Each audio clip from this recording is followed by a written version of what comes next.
Hello বন্ধুরা, তোমরা কেমন আছো? আশা করি সবাই খুব ভালো আছো। রেহানের দুষ্টুমির চ্যানেলে তোমাদের সকলকে জানাই অনেক স্বাগত। আজকে একটা নতুন ব্লগ নিয়ে তোমাদের সামনে হাজির হলাম। এখন সকাল হয়ে গেছে, আর দেখো গোছানো জামাগুলো কুটুস কীভাবে টান মেরে ছুঁড়ে ফেলে দিল। দুদিন ধরে কুটুসের পাপার কাছে বকাঝকা খাওয়ার পরে কুটুসের পাপা নিজের থেকেই সমস্ত জামাকাপড় গুছিয়ে দিল, বললো তুলে রাখো। তার মধ্যে দুধ আনতে গেছি, আর এসে দেখি এই কাণ্ড। যত জিনিস থাকে ঘরে সব ছুঁড়ে ছুঁড়ে ফেলে দেয়, এত দুষ্টু। আর এখন মাম দিয়েছে ধোসা। সকালবেলার আজকে এটাই আমাদের টিফিন। আজকে কুটুসকে ঘরের মধ্যে আটকে রেখেছি, একদম নিচে পাঠাইনি, কারণ ওর দুষ্টুমি থেকে একটু ওকে বকাঝকা দিয়ে এইভাবে আটকে আটকে রাখতে হবে। কারণ সবার আদর ভালোবাসা পেয়ে এত দুষ্টুমি শুরু করেছে যে বলার বাইরে। তোমরা আবার বলবে কুটুস দুষ্টুমি করবে না যে তুমি করবে। হ্যাঁ, ঠিকই কথা, ওর এখন বয়সটাই দুষ্টুমি করার, কিন্তু ওর যে দুষ্টুমিগুলো সেগুলো হচ্ছে চূড়ান্ত বাড়াবাড়ি। কুটুসের চান খাওয়া সবটা হয়ে গেছে, ও এখন খেলাধুলা করুক। আর চলো আজকে দুপুরবেলার মেনুটা তোমাদের সাথে শেয়ার করি, আর ঝটপট করে খেয়ে নিই। তারপরে আজকে একটা জিনিস বানাবো, ভাত, তার সাথে পেঁপে সেদ্ধ, আর এদিকে আলু উচ্ছে ভাজা, আর এদিকে মাছ তরকারি, তার সাথে ছিল মাছের ঝোল। আর ঝটপট করে খেয়ে নেওয়ার পরে আজকে বানাবো কি জানো? আজকে তোমাদের একদম সহজ উপায়ে বিরিয়ানি বানানো দেখাবো। তার আগে ঝটপট করে খেয়ে নিই। আর এই পাঁচ তরকারিটাতে চিংড়ি মাছ দিলে খুব ভালো লাগে, কিন্তু আজকে চিংড়ি মাছ ছাড়াই বানানো হয়েছে।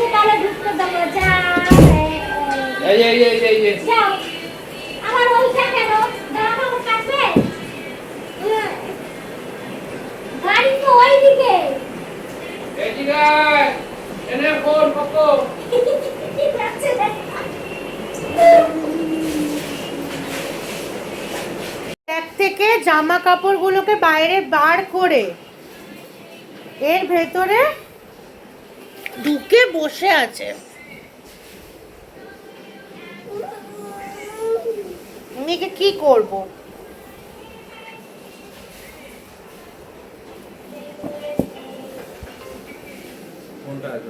ফোনটা বার করো, ফোনটা বার করো, ফোনটা বার করো, পালাবে না, ফোনটা বার করো।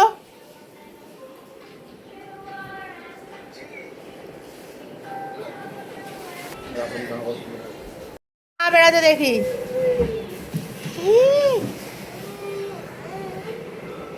আর ফোন তোকে কে দেয়?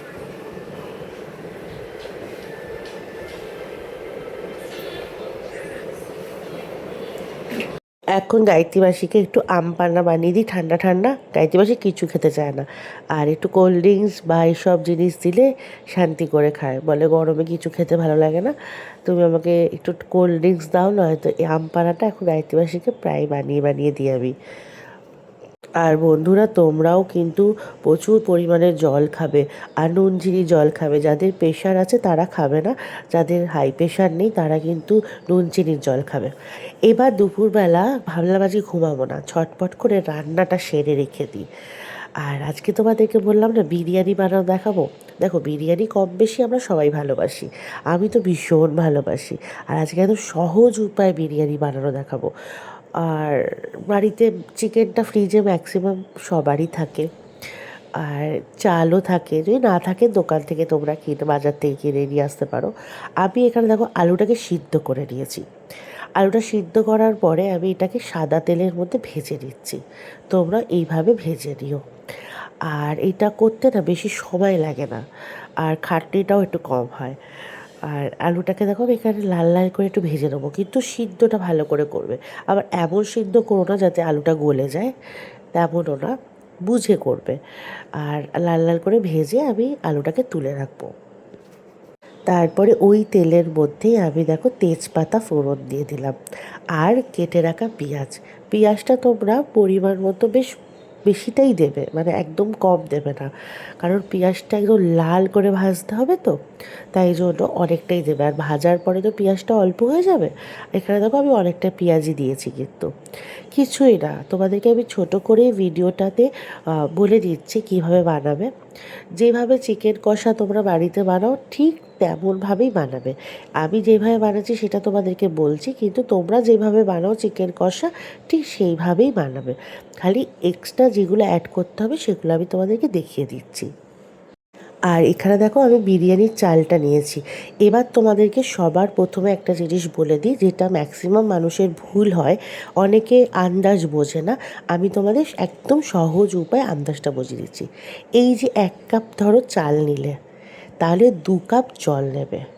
ধরো 2 কাপ চাল নিলে তাহলে 4 কাপ জল দেবে। আমি নিশ্চয়ই বোঝাতে পারলাম কি বললাম। 1 বাটি যদি তোমরা চাল নাও তাহলে সেই মাপের 2 বাটি জল দেবে।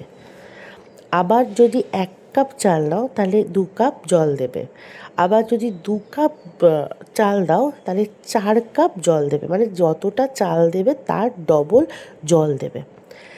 মানে এটা পোলাওয়ের ক্ষেত্রেও তাই করবে, আর আজকে যে বিরিয়ানিটা বানাচ্ছি সেই ক্ষেত্রেও কিন্তু সেম করবে। আর এখানে দেখো পেঁয়াজটা লাল হয়ে ভাজার পর আমি আদা রসুন পেস্ট দিয়ে দিয়েছি। আমি কিন্তু সেই দোকান থেকে কিনে আনা আদা রসুন পেস্টটাই দিলাম, আমি আর বাটলাম না। কারণ এখন বাটতে গেলে অনেক ঝামেলা, আর কুটুস মিক্সির আওয়াজে ভয় পায়, ও ঘুমাচ্ছে। তারপরে যেমন রোজের মশলা, হলুদটা দেবে না, কিন্তু লঙ্কা গুঁড়ো, জিরে গুঁড়ো, ধনে গুঁড়ো দেবে। হলুদ কিন্তু দেবে না, হলুদ দিলেই কিন্তু বিরিয়ানির রঙটা নষ্ট হয়ে যাবে। হলুদ কিন্তু দেবে না মনে করে। তারপরে ভালো করে দেখো আমি মশলাটা কষিয়ে নিচ্ছি যতক্ষণ না তেল ছাড়ছে। তারপরে আমি চিকেনগুলোকে দিয়ে দিলাম। চিকেনগুলো দিয়ে ভালো করে আমি কষিয়ে নেব। আমি যেমনভাবে বললাম তোমাদের, যেমনভাবে তোমরা কষা মাংস বানাও ঠিক তেমনভাবেই, এক্সট্রা কিছুই নেই। হ্যাঁ, এক্সট্রা যেগুলো অ্যাড করতে হবে বিরিয়ানিতে দিতে গেলে যেগুলো লাগে, শুধু সেইটুকু জিনিসই অ্যাড করবে। এবার আমি নুনটা দিয়ে দিলাম। আর আমি নুনটা কিন্তু মাংসটা দেবার পরেই দিই, মশলার মধ্যে দিই না। আর এবার একটু নাড়াচাড়া করে নিলাম। নিয়ে মাংসটাকে কিন্তু ভালো করে সিদ্ধ করতে হবে, আর মশলাগুলোকে ভেতরে ভালো করে ঢোকাতে হবে চিকেনের। আর তোমরা যদি মাটন দিয়ে করো তাহলে আমার মতে মাটনের যেমনভাবে আমরা প্রেশারে সিদ্ধ করে নিই, সিদ্ধ করে নিয়ে কষালেই ভালো। কারণ মাটন একটু সফট না হলে খাওয়া যায় না। তাই জন্য তোমরা এই মাটন দিয়ে করো তাহলে প্রেশারে যেইভাবে মানে সিদ্ধ করে নাও সেইভাবে। আর এই যে মশলাটা, বিরিয়ানির যেই মশলাটা, গোটা মশলাটা, এটা তোমরা যে কোনো মুদি মশলার দোকানেই পেয়ে যাবে। এটার মধ্যে গোলাপের পাপড়ি থাকে আর সমস্ত গোটা মশলা থাকে। এই মশলাটা আমি দিয়ে দিলাম। দিয়ে এবার ভালো করে কষালাম। আর বন্ধুরা, একটা জিনিস তোমরা একটু আমার কথা শুনে কষা মাংসতে বিশেষ করে দিয়ে দেখো, গরম মশলাটা না কষানোর সময় দেবে। আমরা ম্যাক্সিমাম মানুষরা যখন রান্না করি তখন আমরা গরম মশলা রান্নার শেষে দিই, কিন্তু তোমরা কষানোর সময় দেবে, ওইটার স্বাদ কিন্তু অনেক বেশি। তারপরে আমি গোলাপ জল, কেওড়া জল একটু একটু করে এই কষা মাংসটার মধ্যে দিয়ে দিলাম। তারপরে একটু জল দিয়েছিলাম, দিয়ে এই মাংসটা ভালো করে সিদ্ধ করে নিচ্ছি। আর সিদ্ধর পরে তারপরে জলটা আমি শুকিয়ে নেবো। তারপরে ঢাকা দিয়ে দিলাম, একটু সিদ্ধ হোক। আর ততক্ষণে আমি আমার কাজগুলো সারছিলাম। আর দেখো একটু বেশ জলটা শুকিয়ে শুকিয়ে এসছে। আর এরকম জল যেন না থাকে, একদম জলটাকে কিন্তু টানিয়ে নেবে। কারণ বললাম না, মাপ একটু উল্টো পাল্টা হয়ে গেলে কিন্তু চাল গলে যাওয়ার সম্ভাবনা থাকে। চাল কিন্তু গলতে দেওয়া যাবে না। এবার আমি দেখো বিরিয়ানির জন্য একটা বড় এরকম আমাদের রান্না যে জায়গা সেটা নিয়ে নিয়েছি।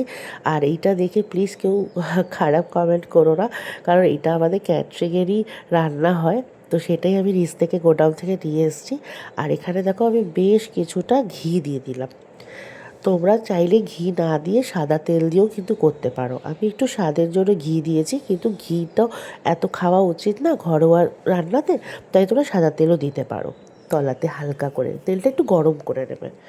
আর দেখো চিকেনটা এখানে কষা হয়ে এসছে। এবার আমি কি করব বলো তো, যে চালটা বললাম না মাপ দিয়ে আমি ধুয়ে একদম মানে জল ঝরিয়ে রেখেছিলাম, তার মধ্যে একটুখানি কালার অ্যাড করেছি। তোমরা কালারটা দিতেও পারো, নাও দিতে পারো, আমি সামান্য একটু কালার দিয়েছি। এবার আমি দেখো চিকেনটা দিয়ে দিলাম চালটার মধ্যে। দিয়ে এবার এর মধ্যে মিঠা আতর, গোলাপ জল, কেওড়া জল আর বিরিয়ানির যে মশলা, গুঁড়ো মশলাটা, সেটাও আমি কিন্তু একসাথে সমস্তটা দিয়ে দিলাম। দেওয়ার পরে এই চালটার সাথে আমি মাংসটাকে ভালো করে মিশিয়ে নেবো। তোমরা দেখো, এটা সহজ পদ্ধতি, খেতে খুব ভালো হয়, তাই জন্য তোমাদের সাথে শেয়ার করা। বিরিয়ানি বানাতে এখন সবাই পারে। আর দেখো চালটার সাথে মিশিয়ে নিয়েছি। এবার আমি তোমাদের যে মাপটা বলেছি নিশ্চয়ই মনে আছে, যতটা চাল তার ডবল জল। এটা তোমরা কিন্তু বাসন্তী পোলাওয়ের ক্ষেত্রেও তাই করবে। দেখো এবার জলটা দিয়ে আমি ভালো করে মিশিয়ে দিলাম। আর আমার নুন টুন তো সব কিছু মাংসতে দেওয়াই ছিল একটু বেশি করে, আর কিন্তু কিছু দেবে না এর মধ্যে, তাহলে কিন্তু টেস্ট নষ্ট হয়ে যাবে। এবার আমি নাড়াচাড়া করে নেওয়ার পরে একদম লো ফ্লেমে ঢাকা দিয়ে বিরিয়ানিটা বসিয়ে দিয়েছিলাম। তারপরে দেখো ঢাকনাটা একটু খুলে দেখলাম যে হয়ে এসছে। আলুটা যেহেতু আমার গলে গেছিলো, আমি আলুটা মেশাইনি। আলুটা এবার একটু দিয়ে নাড়াচাড়া করে নিলাম। এবার দেখতে পাচ্ছ জল জল হয়ে আছে, আমার কিন্তু এখনও 80% বিরিয়ানিটা হয়েছে। তারপরে চাপা দিয়ে ঢাকা দিয়ে রেখে দিয়েছিলাম গ্যাস বন্ধ করে। আর দেখো বিরিয়ানিটা কিন্তু খেতে ভীষণ ভালো হয়েছিল। এটাকে নর্থ বেঙ্গলিরা খিচড়া বলে, আর আমরা এটাকে বিরিয়ানি বলছি। দেখো বিরিয়ানি তো সেইভাবে মানে সেই টেস্ট এইখানে মানে এই জিনিসটার মধ্যে আসবে না, কিন্তু তোমরা ঘরে বাচ্চাদেরকে যখন বায়না করবে বিরিয়ানি খাওয়ার জন্য, তোমরা এইভাবে বানিয়ে দিতে পারো, কারণ ঘরের জিনিস খাওয়াটা সবথেকে ভালো, আর এটা ঝটপট হয়ে যায়। তারপরে আমরা একটু বেরিয়ে পড়েছিলাম আমাদের একটা দরকারি কাজের জন্য। তারপরে সেখান থেকে সেই কাজটা সেরে আর কুটুসকে নিয়ে গেছিলাম। কুটুস আমাদের সাথে আজকে ওপরেই ছিল, তাই কুটুসকেও নিয়ে বেরিয়েছিলাম। তারপরে কাজ আবার কিছু নেই, আমি কালোই। আমি চাও তো খাই না।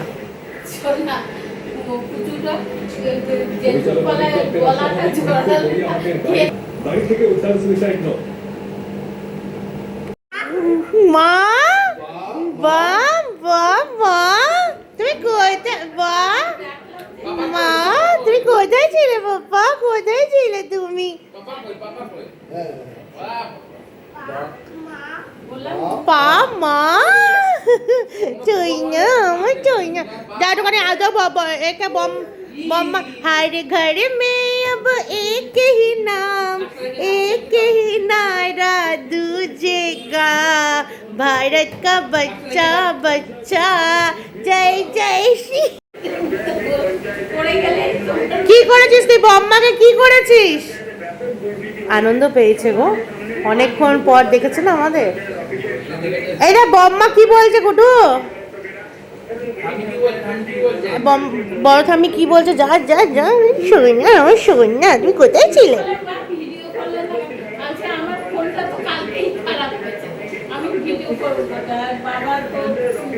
আস্তে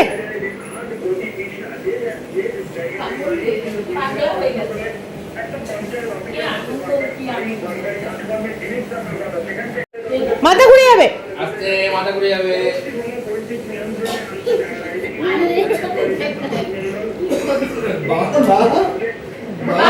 भारत का बच्चा बच्चा जय जय श्री राम बोले।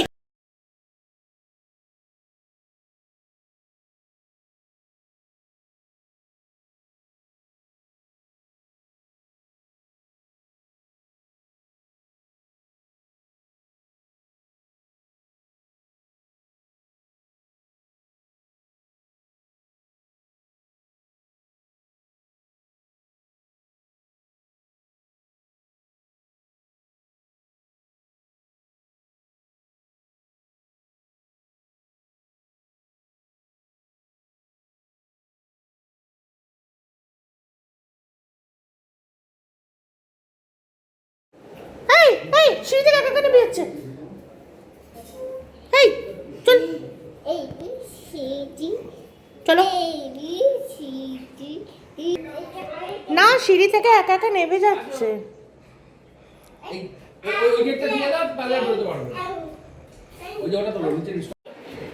भारत का बच्चा बच्चा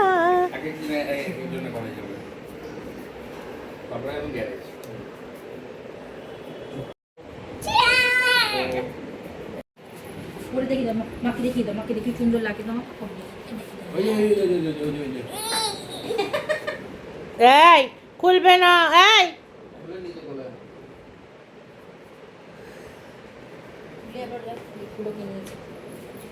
এই কুটু কিন্তু ডাইপার পরে আছে, আবার ভিডিওটা ডিলিট করে দেবেন না।